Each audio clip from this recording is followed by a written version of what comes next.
Character Analysis. William Kamkwamba.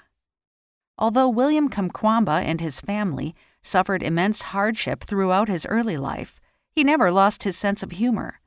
As a teenager, the prodigious inventor used laughter and jokes to get through the harsh conditions faced by residents of Malawi, especially during the famine. For example, he learned to respond jovially to his doubters when peers called him insane for rooting through trash for parts that could be used for his wind turbine. His preference for light-hearted humor and well-intentioned sarcasm is present throughout his memoir, in which he often jokingly comments about his country's corrupt leadership and superstitious views.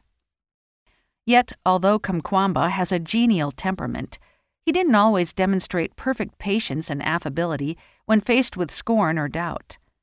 In his memoir, he recalls how frustrated he would become with his parents when they discounted the potential benefits his ideas could yield. Still, his positive attitude, along with his willingness to patiently explain his work to anyone who would listen, allowed him to ignore any negativity that might have derailed his efforts. Throughout The Boy Who Harnessed the Wind, Kamkwamba expresses great affection for his country and its people.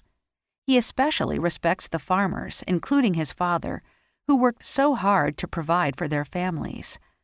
Growing up, however, he never shared a desire to settle for the profession most attainable to most Malawians.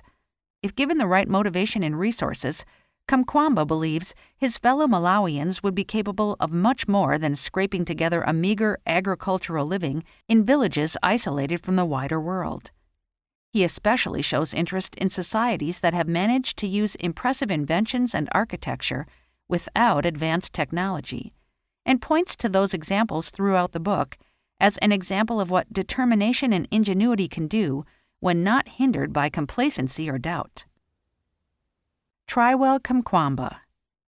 Like many children, Kamkwamba regarded his father with a mixture of awe and wonder from an early age. The omnipotent image he constructed of his father, however, was influenced by more than simple childhood adulation. Among the other residents of Wimbe District, Trywell was legendary for exploits he supposedly carried out during his younger, rowdier days.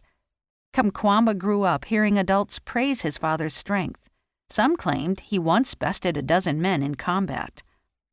In Kamkwamba's mind, those stories elevated Trywell to the superhuman status occupied by figures in the regional myths he grew up hearing from his parents. Trywell seemed like an untouchable figure, a former rebel who had reformed his ways and become a compassionate protector. His father's inability to protect the family from the brunt of the famine shattered that internal image and gave Kamkwamba a glimpse at his father's vulnerability.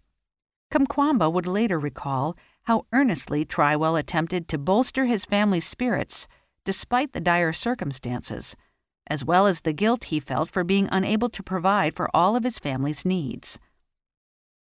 Kamkwamba may no longer harbor beliefs that his father is superhuman, but he still clearly regards him as a personal hero.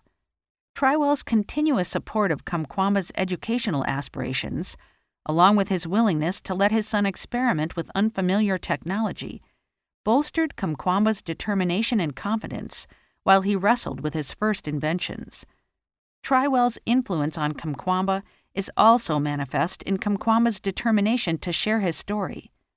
Just as Trywell encouraged his son to never give up on his goals, Kamkwamba hopes to push Africa's youth to aim high and pioneer inventions that no one thought possible.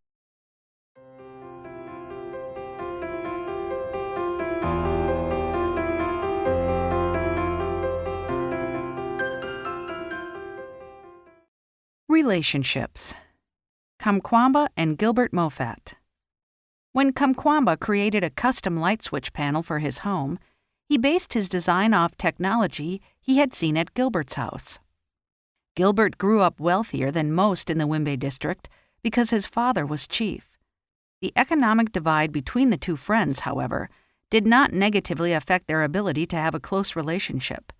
Since Gilbert was the chief's son, he was expected to be generous and friendly with all the village's residents. Gilbert learned selflessness by watching his father help Wimbe district citizens on a daily basis, with problems large and small.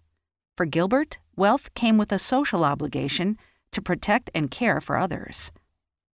Although Gilbert's generosity was shaped by a sense of duty, he clearly provided Kamkwamba with help because of their strong bond and affection for one another.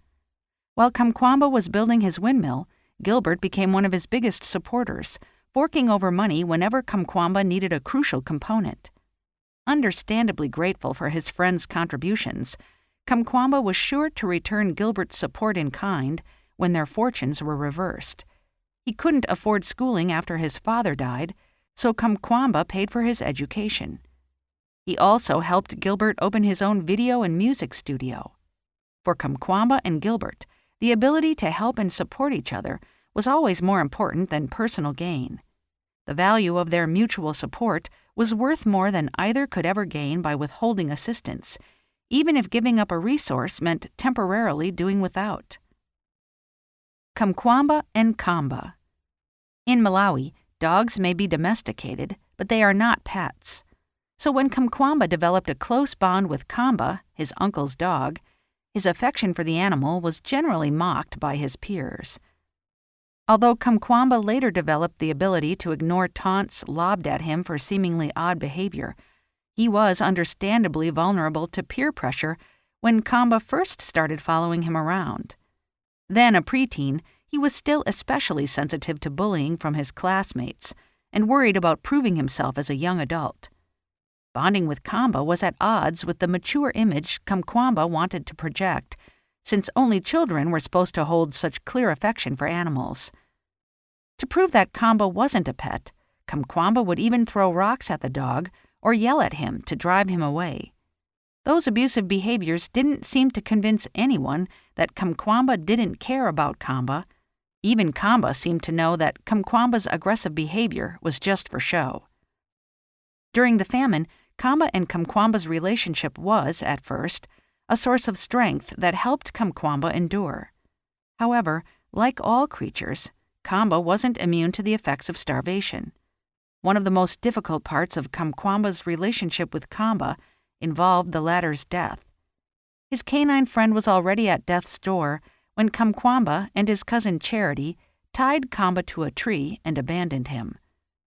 Kamkwamba knew it was the more compassionate option to end Kamba's suffering, but he was still traumatized by the experience.